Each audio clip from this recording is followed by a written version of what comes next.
सभी को प्रभु यीशु मसीह के नाम से और एक बार सलाम और जय मसीह। मैं प्रभु को धन्यवाद करता हूं कि हमें एक छोटा ब्रेक के बाद फिर वचन के सामने आने के लिए प्रभु ने मदद किया। प्रभु का धन्यवाद हो।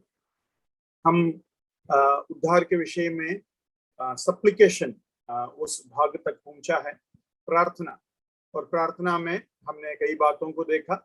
आत्मा के भरपूरी के बारे में हमने देखा, और प्रार्थना में पिछली बार हमने ये भी देखा था कि प्रार्थना जो है हमें लगातार करना चाहिए, प्रेयर विदाउट सीसिंग, लगातार करना चाहिए। और प्रार्थना हमें संतों के लिए करना चाहिए। ये दो बातों को ऊपर हमने पिछली बार ध्यान दिया था। आज हम थोड़ा और आगे बढ़ेंगे।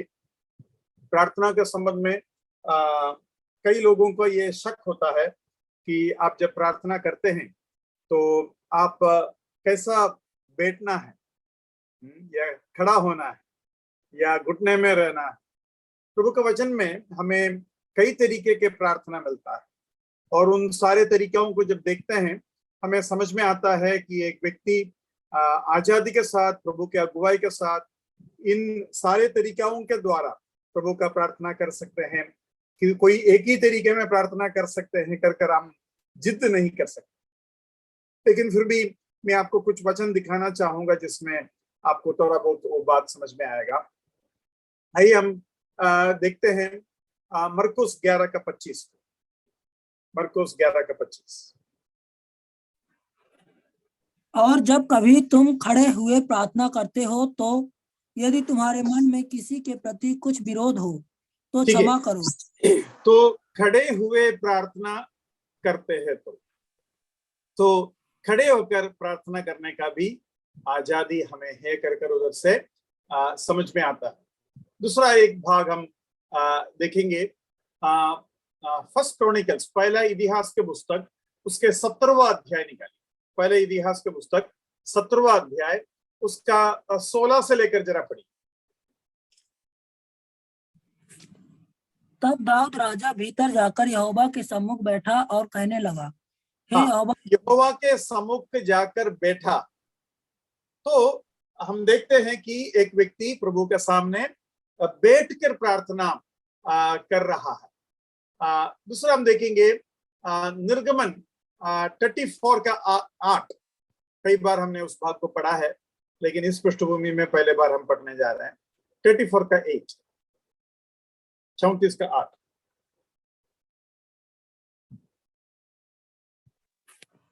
तब मूसा ने तुरंत पृथ्वी की ओर झुककर दंडवत किया और उसने कहा, हे प्रभु, यदि तेरे तो दंडवत करते हुए प्रार्थना किया। दंडवत कर उन्होंने कहा, परमेश्वर से कहा।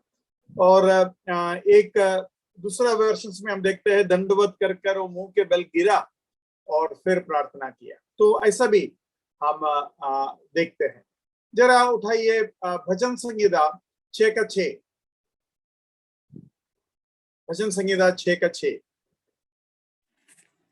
मैं कराहते कराहते थक गया, मैं अपनी खाट आंसुओं से भिगोता हूँ, प्रति रात मेरा बिछौना भीगता है। तो ये व्यक्ति लेटकर प्रार्थना कर रहा है ना। रात वो दुख से भरा हुआ व्यक्ति था, तो लेटकर प्रार्थना करते। तो प्रभु की उपस्थिति में भक्त लोग इन सारे तरीकों के द्वारा प्रार्थना किया है कर हमें समझ में आता है। 28:2 जरा देखिए। 28:2 भजन संगीता 28:2। जब मैं तेरी दुहाई दूं और तेरे पवित्र स्थान की भीतरी कोठरी की ओर अपने हाथ उठाऊं, तब मेरी गिड़गिड़ाहट की बात सुन ले। आगे। उन दुष्टों और अनर्थकारियों के संग मुझे न घसीट, जो अपने पड़ोसियों से बातें तो मेल। तो ठीक से आया नहीं, लेकिन एक्चुअली प्रोस्ट्रेट मतलब जमीन के मुंह के बल गिरकर प्रार्थना करने के बारे में उधर से एक संकेत हमें मिलता है। मत्ती 26 निकालिए, सुसमाचार नया नियम में आते हैं। मत्ती 26 का 49 पढ़िए। 26 का 39, मैथ्यू 26 वर्स 39। फिर वह थोड़ा और आगे झुक बढ़कर मुंह के बल गिरा और यह प्रार्थना की कि हे मेरे पिता, यदि हो सके तो यह कटोरा मुझसे टल जाए। देखो प्रभु यीशु मसीह का प्रार्थना किस तरीके से था, है ना। सबसे दर्द भरा हुआ वो समय था और प्रभु किस तरीके से मुंह के बल गिरकर पिता से विनती करता है। तो ये भी हमें देखने को मिलता है। पहला राजा 8 के 54 54 पढ़िए। First kings chapter 8 verse 54। जब सुलेमान यहोवा से यह सब प्रार्थना गिड़गिड़ाहट के साथ कर चुका, तब वह जो घुटने टेके और आकाश की ओर हाथ फैलाए हुए था, यहोवा की तो आकाश की ओर देखकर और घुटना टेक कर बाइबल के सबसे बड़ा प्रार्थना माना जाता है सुलेमान का प्रार्थना। अगर आप देखोगे बहुत बड़ा प्रार्थना सुलेमान करते हैं। तो ये घुटने टेक कर सबसे बड़ा राजाओं में से एक था सुलेमान, क्योंकि सुलेमान के समय पर इसराइल सबसे ज्यादा ताकतवर और धनी और सबसे ज्यादा शांति सुलेमान के समय पर था कर हम देख सकते हैं। लेकिन सुलेमान का प्रार्थना उस समय सुलेमान ने बहुत कुछ बनाया, उसमें से एक तो मंदिर था, राजमहल भी उन्होंने बनाया। तो वो बात हम उधर देखते हैं। और घुटना टेक कर जो प्रार्थना है आपको दानियल 6 का 10 में भी मिलेगा। जरा पढ़िए, दानियल का प्रार्थना बहुत ही उत्तम है। दानियल 6 का 10। जब दानियल को मालूम हुआ कि उस पत्र पर हस्ताक्षर किया गया है, तब वह अपने घर में गया, जिसकी उपराउठी कोठरी की खिड़कियां यरूशलेम की ओर खुली रहती थी, और अपनी रीति के अनुसार जैसा वह दिन में 3 बार अपने परमेश्वर के सामने घुटने टेक कर प्रार्थना और धन्यवाद करता था, वैसे ही थैंक यू ब्रदर। तो दानियल का प्रार्थना हम यहाँ भी देखते हैं, वो घुटने टेक कर प्रार्थना रोज करता था 3 टाइम, और ये बात भी हम यहाँ देखते हैं। अब लास्ट और एक है, वो है घुटने के बीच में अपना सिर को रखकर, मुंह को रखकर प्रार्थना करने वाला व्यक्ति। एली जो है उधर प्रार्थना करते हैं, वो क्या बोलते हैं, बारिश गिरने के लिए, और उधर हम देखते हैं कि किस तरीके से जो है वो बादल आते हैं और उधर होता है। तो एली जो है वो प्रार्थना उधर करते हैं, ठीक है। वो भाग हम सब जानते हैं, तो अभी उसको ढूंढकर समय नहीं निकालेंगे।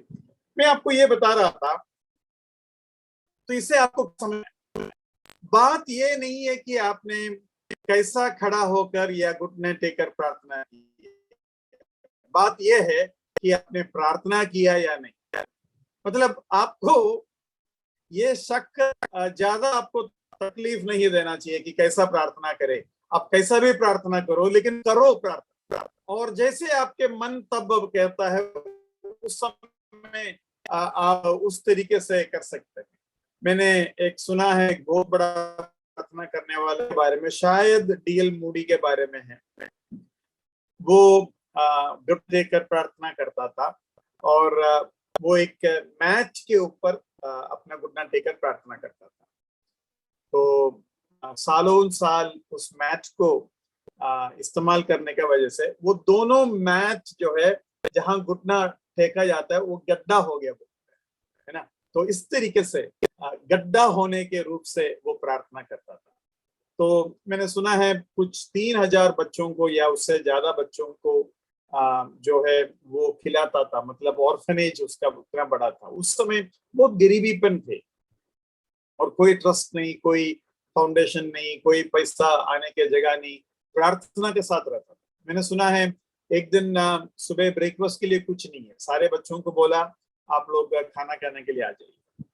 खाना खाने के लिए सब आकर बैठ गया, एक भी बूंद दाना रसोई घर में नहीं है।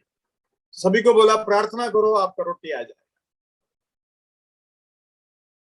प्रार्थना किया, किसी को कुछ पता नहीं क्या होने वाला। तुरंत एक बहुत बड़ा गाड़ी जो है, thank you brother, thank you, बहुत बड़ा गाड़ी जो है ये ऑर्फनेज के सामने आकर खड़ा हो गया। तो देखा तो एक बहुत बड़ा ब्रेड कंपनी था, ब्रेड का कंपनी था। तो उन्होंने आकर बोला हम एक रिक्वेस्ट लेके आया है, हम कुछ ब्रेड आपको देना चाहते हैं, क्योंकि हमारा पूरा कंपनी का ब्रेड जो है बेचने के लायक नहीं है, क्योंकि थोड़ा सा जल गया, थोड़ा सा ज्यादा जल गया।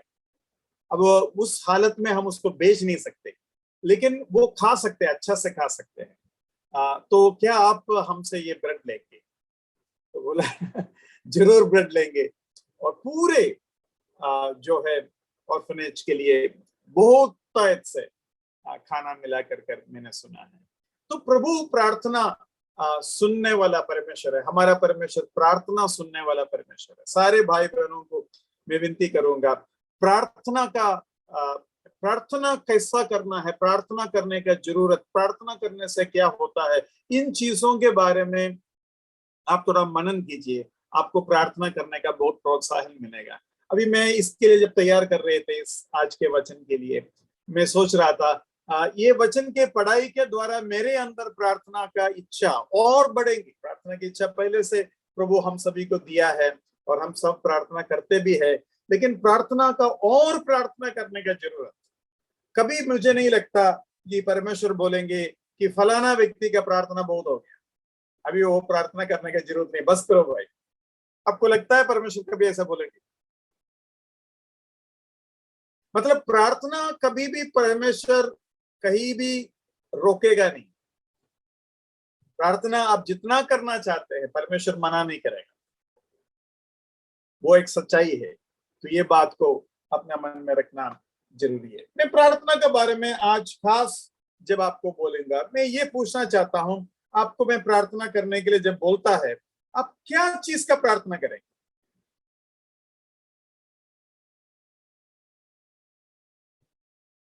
प्रार्थना करने के लिए मैंने बोल दिया, प्रार्थना का जरूरत तो आपको बताया।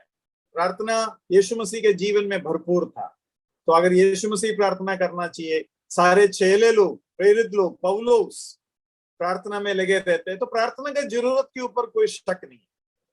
लेकिन क्या प्रार्थना करेंगे आप? मैं समझता हूं दो चीजों के ऊपर हम मिलकर प्रार्थना करने का एक निर्णय ले सकते हैं। एक, आज तक जो बातों को हमने सीखा, आत्मा का भरपूरी, आत्मा का परिपूर्णता, उसके ऊपर बड़ा फोकस के साथ हम प्रार्थना करेंगे। उसके साथ दूसरा और एक चीज है, महाराष्ट्र में एक संजीवन, एक रिवाइवल आना चाहिए। महाराष्ट्र में एक रिवाइवल आना चाहिए। और जो भी रिवाइवल या बहुत बड़ा एक उत्साह, एक प्रोत्साहन कोई भी देश में हुआ हो, उसका पीछे कुछ आत्माएं बैठकर प्रार्थना करने लगे, एकदम लगातार। मैं अपने बारे में कहूं तो मैं बहुत बड़ा प्रार्थना करने वाला आदमी करकर मैं नहीं समझता, मैं आपके जैसे ही हूं। लेकिन हमें मिलकर इस जूम मीटिंग में अटेंड करने वाले सारे लोग मिलकर क्यों ना एक डिसीजन ले, हम मिलकर प्रार्थना करें। दो काम हम कर सकते हैं। एक, हम ये जो जूम मीटिंग में आने वाले लोगों का एक ग्रुप बना सकते हैं और हम एक एक टाइम अलोकेट कर सकते हैं कि मैं इस टाइम से इस टाइम तक या जो आधा घंटा या एक घंटा, कम से कम आधा घंटा या एक घंटा होना चाहिए। अपना अपना टाइम बता सकते हैं और जो टाइम खाली है उसको भर सकते हैं। एक टाइम पर 2 या 3 लोग, अभी देखो लगभग 42 लोग हैं, तो 24 घंटे में लगभग 2 लोग प्रार्थना कर सकते हैं। कोई अभी रात का समय में किसी को नहीं होगा तो दिन में प्रार्थना कभी भी करे, लेकिन हमारा एक विषय होना चाहिए। एक ये है के परिपूर्णता और विश्वासियों के अंदर महाराष्ट्र के लिए एक भोज। और हमारा छोटा सा विनती, एक मन का विनती, महाराष्ट्र में एक फर्क लाए। क्यों ना हम क्या बोलते हैं, अगर आप रोज करना चाहते हैं ऐसे, हफ्ते में एक बार करना है ऐसे, या महीने में एक बार करना चाहते हैं ऐसे, या महीने में एक बार उपवास के साथ प्रार्थना करें। क्यों ना हम एक बार मिले एक साथ, जितना लोग हो सकते हैं, कई एक जगह पर मिलकर प्रार्थना करें। कुछ उसके बारे में आपको क्या लगता है, सोचना चाहिए या नहीं सोचना चाहिए? मैं देवनार असेंबली को इसके लिए एक लीडरशिप इनिशिएटिव लेने के लिए मैं विनती करूंगा। और भाई ब्रिजपाल कोरी है और सूबेदार ब्रदर है और भी भाई लोग हैं, थोड़ा मिलकर आप प्रार्थना के साथ इसके बारे में सोचिए। एक ग्रुप बनाने का, टाइमिंग देने का, महीने में एक बार इकट्ठा होने का, और हम प्रार्थना में लगे रहेंगे। और वो जो टाइमिंग आपको चेंज करना हो तो बता दो। और टाइम पर, अभी जैसे कि आपका प्रार्थना खत्म होने वाला है तो नेक्स्ट प्रार्थना करने वाले को फोन कर बताएंगे, ब्रदर मेरा प्रार्थना खत्म हो गया, अभी आपका टाइम। या जो जिम्मेवार भाई है सभी को टाइम पर बताते जाएगा। अब बताने से या नहीं बताने से भी आपको खुद करना चाहिए, लेकिन शुरू में अगर कुछ ऐसा हो, मतलब ये जो है आशा के साथ हम करेंगे। हम बड़े लोग नहीं, हम छोटे लोग हैं, लेकिन हम प्रार्थना कर सकते। और प्रार्थना में एक अर्जेंसी होना चाहिए। बिजबाल कोरी ब्रदर कुछ बोलना चाहता था, मैंने आपको मौका नहीं दिया, आप कुछ बोलना चाहते तो बोलिए। अच्छा, मैं ये ऐसा कह रहा था कि मतलब ये चैन प्रेयर जो करना है वो बहुत ही इम्पोर्टेंस है, क्योंकि इसके लिए बहुत आवश्यकता है, क्योंकि इस महाराष्ट्र के लिए एक नया संजीवन ला सकता है। काफी हमारा उसमें योगदान होना चाहिए। और इस तरीके का सुझाव भी बहुत ही अच्छा है कि लोगों के अंदर एक प्रार्थना का उत्तेजना तैयार होगा और लोग जो है काफी इसके अंदर शामिल होकर इस विषय के लिए प्रार्थना करेंगे। बहुत अच्छा है ये। या तो हम एक एक जगह होने वाला काम, सेवकों के नाम, कलीसियाओं का नाम, कौन सा इलाके में काम नहीं चल रहा है, इन सारे चीजों का एक छोटा रूपरेखा बनाएंगे, लिस्ट बनाएंगे, ग्रुप बनाएंगे और प्रार्थना के लिए सभी लोगों से विनती करेंगे। और जो अपना टाइमिंग देना चाहते हैं वो दे सकते हैं। और प्रार्थना में ये इतना आसान नहीं रहेगा जैसे हम यहाँ बैठकर सोचते हैं। 1 घंटा प्रभु के उपस्थिति में या आधा घंटा प्रभु के उपस्थिति में जब बैठेगा, रोज बैठेगा, वो भी कभी कभी रात को 2 बजे का टाइम आपने लिया होगा, 3 बजे का टाइम लिया होगा, ये इतना आसान नहीं होने वाला है। लेकिन ये एक लड़ाई है और हम आसान काम करने के लिए नहीं जा रहे, हम एक बड़ा काम करने के लिए जा रहे हैं। और हम बड़े बातों का उम्मीद कर रहा। स्वर्ग, हमेशा स्वर्ग प्रार्थना के इंतजार में है और प्रार्थना के उत्तर स्वर्ग देना चाहते हैं।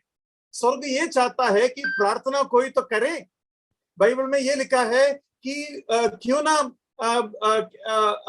एक आदमी इस्राएल के और मेरे बीच में बिचवी के रूप में खड़ा होता है। मैं ढूंढ रहा हूं ऐसा एक व्यक्ति को।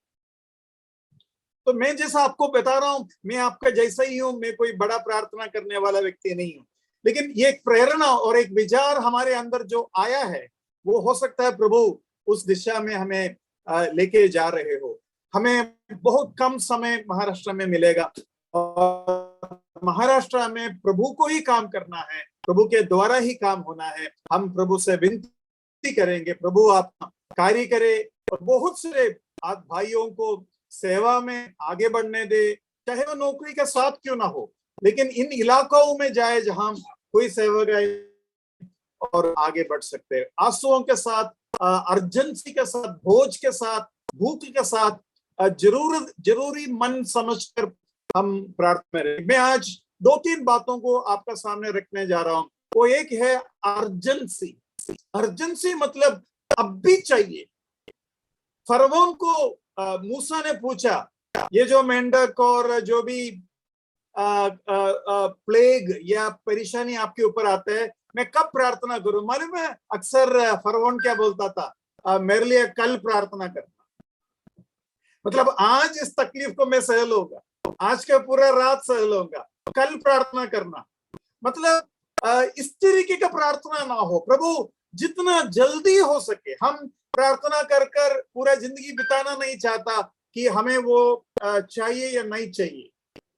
तो मतलब हमें इस रूप से इस प्रार्थना को करना है। प्रभु महाराष्ट्र में एक फर्क आना बहुत जरूरी है और हमें जितना जल्द हो सके आपके तरफ से यह फर्क आए। इस अर्जेंसी के संबंध में आप जरा देखिए, नेहम्या वो अर्जेंसी के साथ प्रार्थना किया और बहुत ही जल्दी उसको उत्तर राजा के द्वारा मिला। दानियल ने समझा कि हम पढ़ते हैं दानियल के 9वां अध्याय में कि यिर्मयाह का पुस्तक जब वो पढ़ा उसको समझ में आ गया 70 साल में इस्राएल के बंदीपन खत्म हो जाएंगे और वो आजाद होकर वापस जाएंगे। वो ऐसा जोर का प्रार्थना करने लगा कि वो 21 दिन के आसपास उपवास के साथ आगे बढ़े। एक अर्जेंसी उसमें थी, मतलब चलेगा, देखते हैं, होगा तो होगा, नहीं तो नहीं होगा, मैं तो बस थोड़ा सा प्रार्थना कर दिया, एक ऐसा मन ना हो। तो हम यिर्मयाह के बारे में देखा, हम नेहम्याह के बारे में देखा, हमने दानियल के बारे में देखा, हम याकूब के बारे में देखते हैं। याकूब उस स्वर्गदूत के साथ लड़ाई किया और याकूब कहता है जब तक आप मुझे आशीष नहीं देंगे मैं आपको नहीं छोड़ूंगा। ये देखो कितना ताकतवर रूप से वो बात उधर हो रहा। तो वो भी हम यहाँ ध्यान देने वाली बात है। तो उपवास के साथ प्रार्थना, हम व्यक्तिगत रूप से उपवास कर सकते हैं, हम मिलकर भी उपवास कर सकते हैं, बहुत ही आनंद का समय होगा कर मैं समझता हूँ।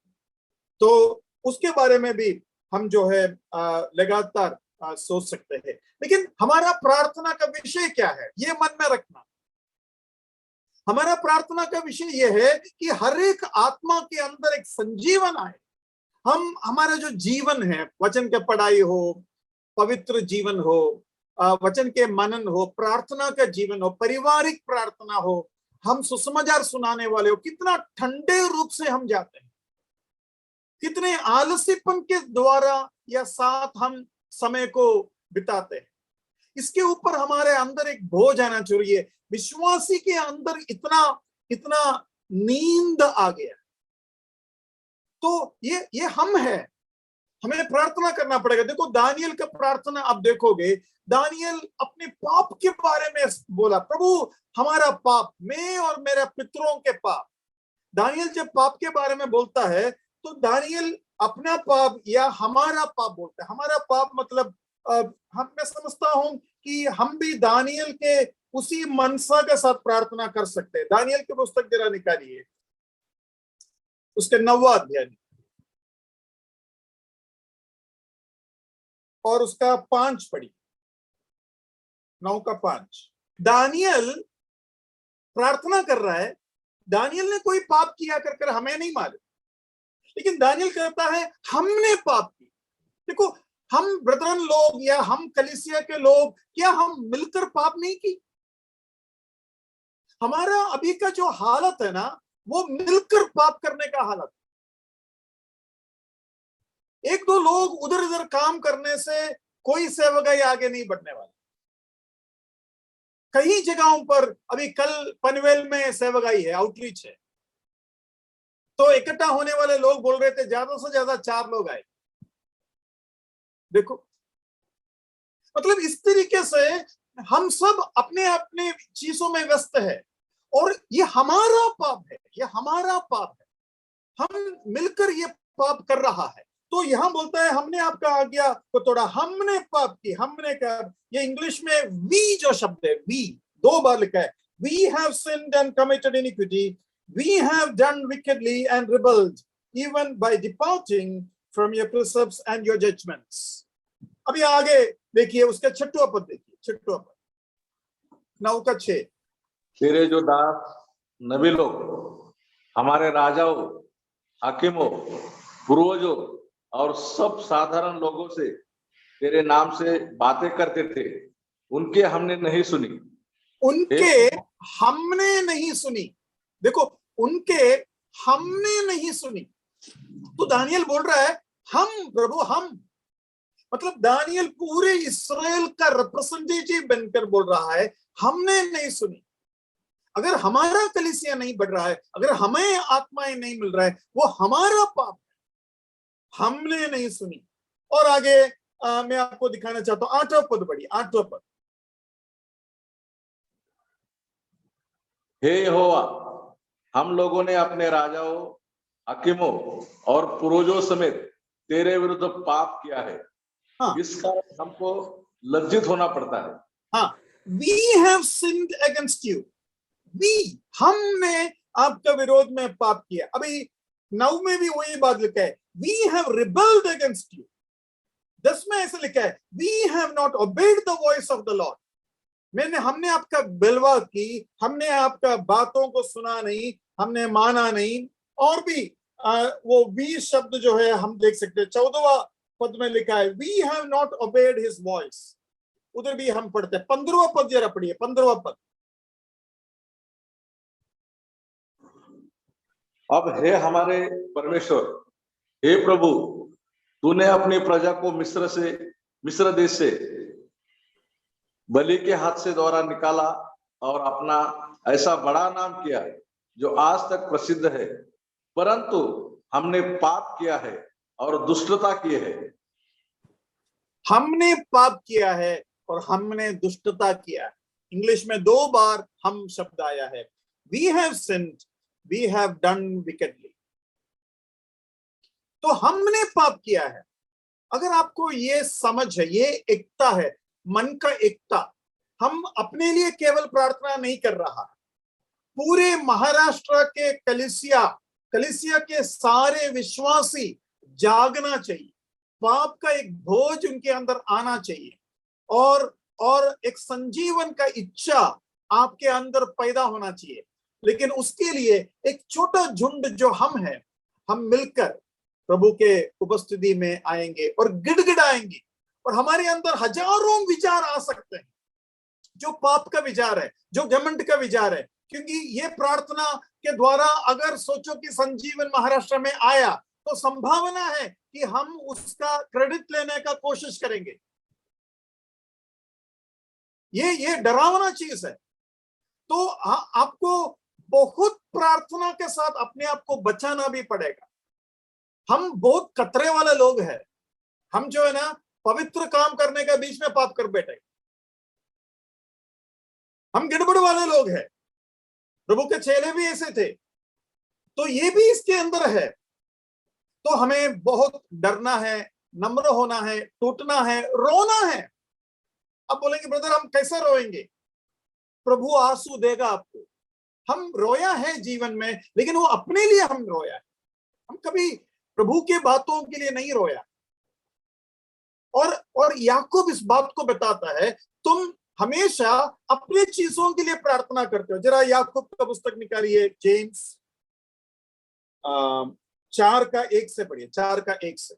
तुम में लड़ाई और झगड़े कहां से आ गए? क्या उन सुख विलासों से नहीं जो तुम्हारे अंगों में लड़ते भिड़ते हैं?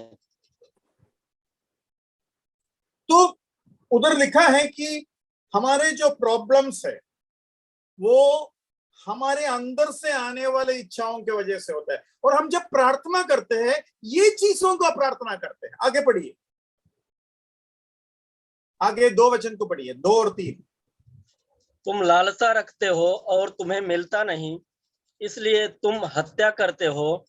तुम डाह करते हो और कुछ प्राप्त नहीं कर पाते, तो तुम झगड़ते और लड़ते हो।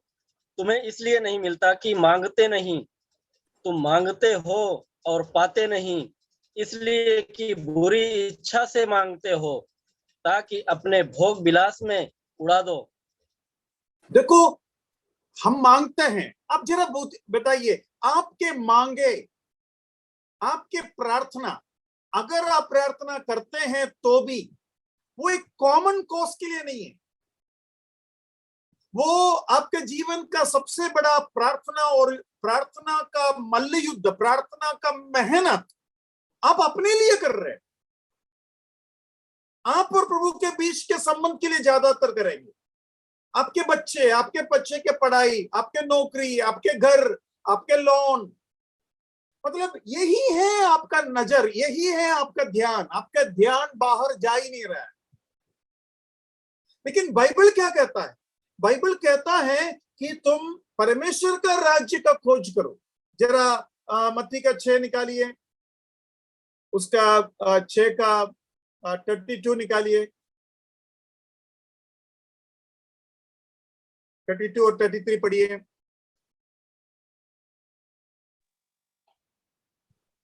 जो कि अन्य जातीय इन सब वस्तुओं की खोज में रहते हैं, पर तुम्हारा स्वर्गीय पिता जानता है कि तुम्हें इन सब वस्तुओं की आवश्यकता है। इसलिए कि पहले तुम परमेश्वर के राज्य और उसके धर्म की खोज करो, तो ये सब वस्तुएं भी तुम्हें मिल जाएगी। परमेश्वर के राज्य और उन चीजों का खोज रहो। देखो, आपका जरूरत परमेश्वर जानते हैं कि आपको चाहिए। परमेश्वर ये नहीं बोल रहे आपको नहीं चाहिए, आपको चाहिए, लेकिन परमेश्वर जानते हैं। लेकिन परमेश्वर बोलते हैं परमेश्वर को जो चाहिए वो आप नहीं जानते, इसलिए उस चीजों का खोज करो। आप परमेश्वर को बोल रहे हैं मेरा नौकरी, मेरा तनख्वाह, मेरा बच्चे का खोज करो आप, तो परमेश्वर बोलता है बेटा वो तो मुझे मालूम है मैं कर रहा हूं, लेकिन तुम्हें नहीं मालूम मेरा जरूरत क्या है, तुम उसका खोज करो। तो आपकी प्रार्थना में परमेश्वर का राज्य का खोज होवे। परमेश्वर बोलता है क्या बोलते हैं, मैदान या खेत पका हुआ लेकिन दास नहीं है। कितना सच है। मैं सोच रहा था कुछ लगभग पूरा इंडिया में हमारा 3000 प्रभु का सेवक लोग है और लगभग 140 करोड़ हम आबादी है। तो एक आदमी को लगभग 14 लाख लोगों को सुसमाचार सुनाना पड़ेगा। एक आदमी 14 लाख लोगों को सुसमाचार सुना पाएंगे? कितना प्रभु का सेवकों का जरूरत है, ये मैं पूरा इंडिया के लिए बोल रहा हूँ। और ऐसे ही हालत हमारा महाराष्ट्र में है। लगभग हजार लोग आएगा तो भी 1000 लोग आएगा तो भी 1000 लोग नहीं है, हम तो 100 भी नहीं है। 86 या 90 के आसपास ही प्रभु का सेवक हमारे पास है। तो 1000 लोग आएगा तो भी एक आदमी 1,40,000 लोगों को लगभग सुसमाचार सुनाना पड़ेगा। 1,40,000 को हम सुना पाएंगे? इसलिए हमें प्रार्थना करना पड़ेगा। हमें बहुत से आत्माओं को जीतना है। एक संजीवन का जरूरत है। हर एक व्यक्ति एक आग होना चाहिए, हर एक व्यक्ति एक मशाल होना चाहिए। प्रभु यीशु मसीह ने बोला तुम जगत का ज्योति हो। मेरा शांति, मुझे शांति नहीं मिल रहा है, मुझे नींद नहीं मिल रहा है, हम इसी के बारे में सोच रहे। और हम मनुष्य है, ऐसा होता है, मैं समझता हूं इस बात को। देखो, वो अर्जेंसी आपके अंदर आना चाहिए। खेत पका हुआ और दानियल ने उपवास और प्रार्थना का साथ आंसू बहाया। नहम्या रोया। नहम्या के बारे में जरा देखिए, नहम्या कैसा रोता है कर मैं आपको दिखाना चाहता हूं।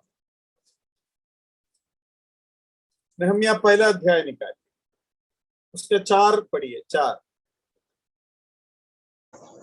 ये बातें मैं बैठकर रोने लगा और कितने दिन तक विलाप करता और स्वर्ग के परमेश्वर के सन्मुख उपवास करता और यह कहकर प्रार्थना करता रहा। मैं कहता हूं एक आदमी ने प्रार्थना किया और इस्राएल के हालत बदल गया। एक आदमी का प्रार्थना, इस्राएल के हालत बदल गया। मैं समझता हूं हमारे अंदर अगर प्रार्थना का एक इच्छा प्रभु हमको दे रहा है, कोई तो उसके लिए घुटना टेक कर प्रार्थना किया, इसलिए हम इस हालत में, इस मोड़ पर आ गया है। प्रभु किसी ना किसी का तो प्रार्थना सुन रहा, और इसलिए हमारे अंदर ये इच्छा हमारे अंदर पैदा नहीं हुआ, प्रभु ने पैदा करवाया है। याकूब कहता है, जरा उठाइए याकूब 4 का 9 पढ़िए। दुखी हो, शोक करो और रो, तुम्हारी हंसी शोक में और तुम्हारा आनंद उदासी में बदल जाए। हाँ, प्रभु ने आपको आनंद दिया है, लेकिन महाराष्ट्र को सोचकर आप रोएंगे। देखो, नहम्या राजमहल में था और नहम्या का काम क्या था मालूम है? वो पियालू था, मतलब राजा को दाखरस पिलाने वाला आदमी था, और जब तक नहम्याह नहीं पिएंगे और नहीं चखेंगे तब तक राजा को देंगे नहीं।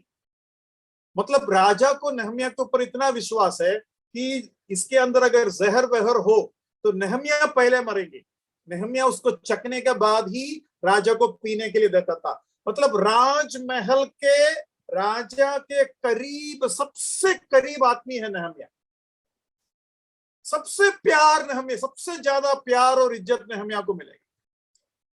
और राजा नहम्याह को भी गुस्सा नहीं दिलाएंगे, दुख नहीं दिलाएंगे, क्योंकि नहम्याह चाहे तो राजा को मार सकते।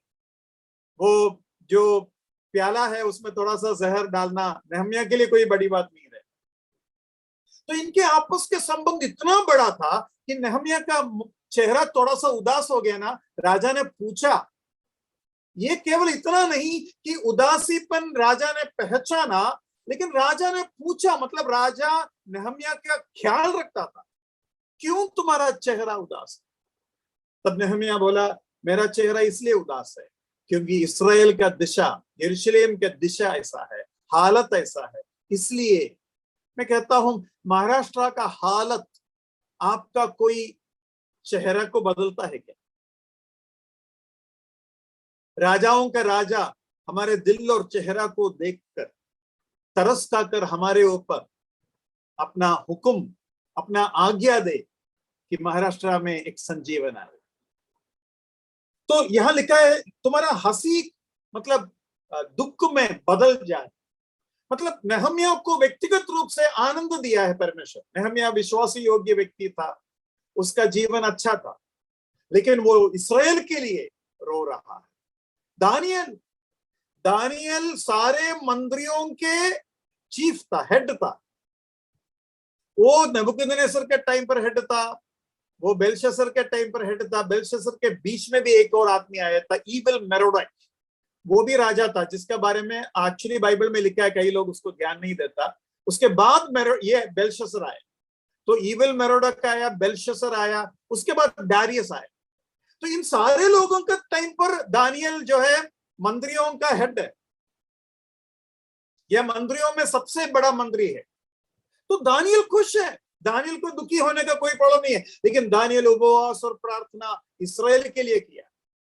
परमेश्वर ने जब प्रार्थना सिखाया, कैसा सिखाया? हे पिता, तेरा इच्छा पूरा हो, तेरा राज्य आए, तेरा इच्छा स्वर्ग के जैसे पृथ्वी में भी हो। मतलब हमारे व्यक्तिगत प्रार्थना उसमें एक ही है, और वो प्रार्थना ये है कि हमारे रोज का रोटी हमें दे। बाकी सब प्रार्थना परमेश्वर के राज्य के लिए था। तो अब बताइए, याकूब ने कितना सच कहा। हम अपने व्यक्तिगत चीजों में उड़ाने के लिए प्रार्थना करते हैं। मैं ये नहीं बोलता हमारे कई प्रार्थना पाप है, लेकिन जब इतना बड़ा जरूरत परमेश्वर के राज्य में है, हम उसके लिए आंसू नहीं बहाते, उसके लिए हमारे दिल को नहीं तोड़ते, तब तो याकूब जो कहता है उसके अनुपात में, उसके कंपैरेटिव में, उसके पश्चात में, उसके पृष्ठभूमि में याकूब का जो कहना है वो हमारे ऊपर भी लागू होता है। हम केवल अपने चीजों के लिए प्रार्थना करते हैं ताकि हम अपने चीजों में उन चीजों को उड़ा सकें। और इसमें मैं आपको नहीं बोल रहा हूं, ये हमारा हालत है, मैं आपके साथ हूं, कोई फर्क नहीं है।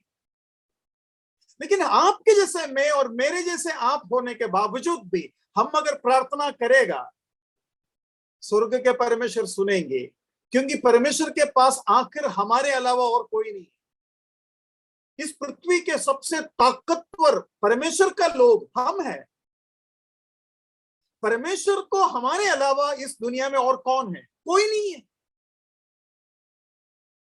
इंडिया का प्रधानमंत्री परमेश्वर के इच्छाओं के अनुसार नहीं सोचेंगे और समझेंगे, हम सोचेंगे समझेंगे। प्रभु बोलेंगे मेरा राज्य का खोज करो, कौन खोज करेगा? हम ही है। और आखिरी इस वचन को आपके सामने रखूंगा, याकूब 5:17 पढ़िए। एलिय्याह भी तो हमारे समान दुख सुख भोगी मनुष्य था, और उसने गिड़गिड़ा कर प्रार्थना की कि मेघ न बरसे, और 3.5 वर्ष तक भूमि पर मेघ नहीं बरसा। फिर उसने प्रार्थना की तो आकाश से वर्षा हुई और भूमि फलवंत हुई। आप बताइए, ये दोनों प्रार्थना बारिश को रोकने के लिए और बारिश को लाने के लिए नहीं था। ये दोनों प्रार्थना बारिश को रोकने के लिए और बारिश को लाने के लिए नहीं था। ये दोनों प्रार्थना इस्राएल बारिश को रोकने वाला और बारिश को लाने वाला परमेश्वर को पहचानने के लिए था। मतलब इस्राएल का एलिया का बोझ क्या है, एलिया का दर्द क्या है, एलिया का प्रार्थना का मकसद क्या है, वो हमारे जैसे सुख दुख भोगी मनुष्य है कर बाइबल में लिखा है। मतलब मैं आपके जैसा और आप मेरे जैसा, और एलिया भी हमारे जैसा है, लेकिन उसका प्रार्थना गिड़गिड़ा कर था।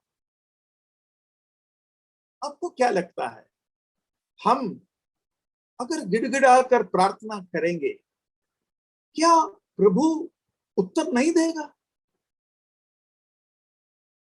अगर आप में से किसी को ऐसा लगता है, फिर ये बाइबल क्लास किसके लिए है? उद्धार का विषय हम सीख रहे हैं और महाराष्ट्र के करोड़ों लोग उद्धार के बिना नरक में जा रहा है और हमें कोई बोझ नहीं। ये तो नहीं हो सकता ना।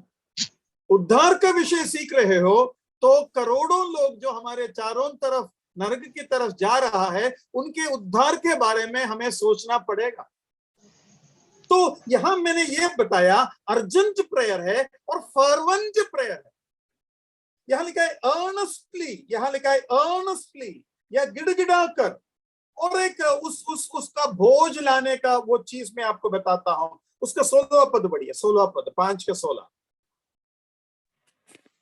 इसलिए तुम आपस में एक दूसरे के सामने अपने अपने पापों को मान लो और एक दूसरे के लिए प्रार्थना करो, जिससे चंगे हो जाओ। धर्मी जन की प्रार्थना के प्रभाव से बहुत कुछ हो सकता है। देखो, हमें चंगाई चाहिए, और वो जो चंगाई है ना, हमारा अभी का बीमारी के ऊपर है। लवोदिका कलीसिया को बोलता है, तुम मेरे से मांगो, मैं तुम्हारे अंधे आंखों के लिए लेप देगा, तुम्हारे नग्न के लिए, तुम्हारे क्या बोलते हैं, कपड़े के बिना तुम रहते हो, मैं तुमको कपड़ा दूंगा। मतलब तुम्हारे आत्मिक बीमारी का पहला हालत यह है, अगर आपके आपस में कोई प्रॉब्लम है ना, कृपया आंख बंद कर माफी मांगिए। हम अभी 43 से 45 लोग यहां अभी सुन रहा है, आपस में कुछ है तो माफी मांग लीजिए। ब्रदर, जो भी है मैं माफी मांगता हूं, अनकंडीशनल फॉरगिवनेस। ब्रदर, मेरे दिल में आपके विरोध में कुछ बात था, मुझे माफ करना। मतलब दिल को साफ करो और प्रार्थना करो। हमारा महाराष्ट्र में, हमारे कलीसियाओं में चंगाईपन आएगा, आत्मिक चंगाईपन। एलिया इस्राएल के चंगाईपन के लिए प्रार्थना किया, और हम देखते हैं 3-3.5 साल के बाद जो है बारिश आया और एक आत्मिक संजीवन उधर आने का एक संभावना हम उधर देखते हैं। मैं समझता हूं प्रभु हम गुनगुना या क्या बोलते हैं, लवोदिका कलीसिया के बारे में बोलता है ना, कैसा है हम, लूकवार्म मतलब वो शब्द क्या था, गुनगुना। हाँ, गुनगुना लोग थे हम। अभी भी हमारे अंदर एक फर्क आए तो हम क्यों ना हमारे हंसी को, हम हर एक जीवन के व्यक्तिगत जीवन में प्रभु ने हमारे जरूरतों को पूरा किया है, रोटी कपड़ा मकान हमें दिया है, हमें खुशी दिया है, लेकिन परमेश्वर के राज्य के लिए क्यों ना हम रोए। बहुत सुकून मिलेगा परमेश्वर के राज्य के लिए। परमेश्वर देख रहा है कोई एक है क्या जो मेरे और इस नाश होने वाले लोगों के बीच में खड़े हो जाए। सप्लिकेशन, घुटने टेक कर, लेट कर, खड़े होकर, बैठ कर, उपवास के साथ, हाथों को ऊपर कर, हाथों को जोड़कर, कैसा भी प्रार्थना करें। तो प्रभु हमें मदद करे। ये जो कोरी ब्रदर के उसमें आपके नंबर्स दे सकते हैं, या सूबेदार ब्रदर के उसमें नंबर दे सकते हैं, या उनके सब अधिकतर लोगों के पास मतलब ऑलरेडी हमारे पास नंबर होगा, क्योंकि व्हाट्सएप में हम ये मीटिंग का लिंक भेजते हैं ऑलरेडी। तो इसके ऊपर प्रार्थना के साथ आप आगे बढ़िए और सभी इस बड़ा माहौल में अपना अपना हिस्सा लीजिए। बहुत बड़ा आशीष का उसमें अपना थोड़ा सा भाग, थोड़ा सा आंसू, थोड़ा सा दिल का टूटना, थोड़ा सा मन फिराव, थोड़ा सा फर्क, थोड़ा सा पवित्रता, थोड़ा सा फर्क हमारे व्यक्तिगत जीवन में, और थोड़ा सा मुंह खोलकर सुसमाचार सुनाने के बारे में आप लोग सोचिए। प्रभु आपको सहायता करे। प्रभु के नाम का महिमा।